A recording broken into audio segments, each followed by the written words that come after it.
স্বপ্না মোহনাকে বলে শুভদি এসেছে, আপনি গিয়ে তাড়াতাড়ি আলমারির মধ্যে লুকিয়ে পড়ুন। মোহনা বলে আমার সাথে বিশ্বাসঘাতকতা করলে তোকে আমি শেষ করে দেব। এই বলে আলমারির মধ্যে গিয়ে লুকিয়ে পড়ে। এরপর শুভ স্বপ্নাকে বলে আমার আদি বিনা দোষে জেলে, তুই আমার সাথে থানায় চল, সত্যিটা গিয়ে বল। স্বপ্না বলে তোমাদের জন্য আমার দাদা মারা গেছে, আমি কোনো সত্যি বলতে পারবো না, তুমি এখন এখান থেকে যাও। তারপর শুভ খেয়াল করে স্বপ্না কথা বলার সময় বারবার আলমারির দিকে তাকাচ্ছে। সেটা দেখে শুভ বলে আমার শরীরটা খুব খারাপ লাগছে, আমাকে একটু জল এনে দে তো। এরপর স্বপ্না জল আনতে চলে গেলে শুভ আলমারিটা খুলতে গেলে তখনই স্বপ্না এসে বলে কি করছো, এখানে এসে বসো, এই নাও জল খাও। শুভ বলে আলমারিতে কি আছে আমায় দেখতেই হবে। এই কথা শুনে মোহনা আলমারির পাশ কাটিয়ে জানলা দিয়ে পালিয়ে যায়। তারপর শুভ আলমারি খুলে দেখে কেউ নেই। এরপর স্বপ্না শুভকে বাইরে বের করে দেয় আর শুভ বলে আমার সাথে থানায় চল, সব সত্যিটা গিয়ে বল, না হলে আমার নিরপরাধ স্বামীর শাস্তি হয়ে যাবে। ওদিকে শুভ যে বাড়িতে নেই সেই নিয়ে সবাই শুভর নামে আলোচনা করতে থাকে।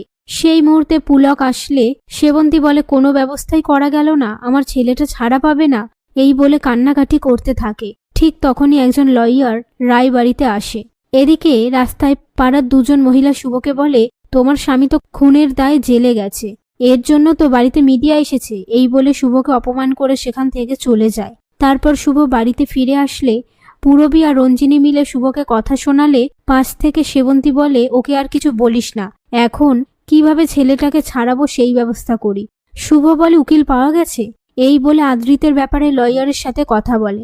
লয়ার বলে উনি যেভাবে কেসটাতে ফেসে আছেন ওনাকে ছাড়ানো খুবই ডিফিকাল্ট হয়ে যাবে, তবে চিন্তা করবেন না, আমি চেষ্টা করব। শুভ বলে যত টাকা পয়সা লাগবে আমি আপনাকে দেব, আপনি যে করেই হোক আমার আদিকে বাঁচান। লয়ার বলে টাকা পয়সার জন্য তো আমি কেসটা লড়ছি না, আমি তো লড়ছি আদ্রিত রায়ের জন্য, এই বলে সেখান থেকে চলে যায়। তখনই হীরক বলে লোকটাকে আমার সুবিধার লাগছে না, উনি একবার বলছে কেসটা ডিফিকাল্ট দিকে আছে, একবার বলছে উনি চেষ্টা করবেন। পাশ থেকে শুভ বলে কাল আমি কোর্টে যাব, যে করেই হোক আমি আদিকে দোষী সাব্যস্ত